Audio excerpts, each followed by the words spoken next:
根据调查，去年来到台湾外国游客呢，差不多785万人次，这消费是比疫情进前较减30.4%，或者是讲，即卖旅客呢注重这旅游的体验，较赢咧买物件。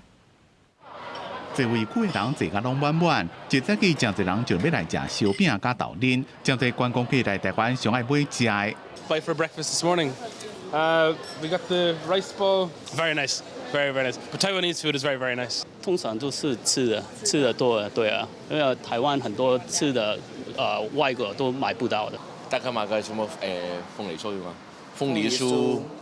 还有这个太阳饼。观光署公布2024年来台湾旅客消费调查，去年超过785万人次，观光支出总共100.28亿美金，换算台票3220亿，也是比疫情进前减30%。平均一个人一天的消费比疫情进前也减6.68%。新南向的18个国家消费占比要到36%。观光产业联盟分析，疫情进前中国客购买力较强，疫情了团客无恢复，是消费金额降低原因之一。今年台票国升，观光客消费更加低。其他的市场的旅客，他们比较不是那么喜欢购物，而且就是说，这个整个疫情后的这个转变，变成是自由行的客人比这个团体旅游的客人来的变多。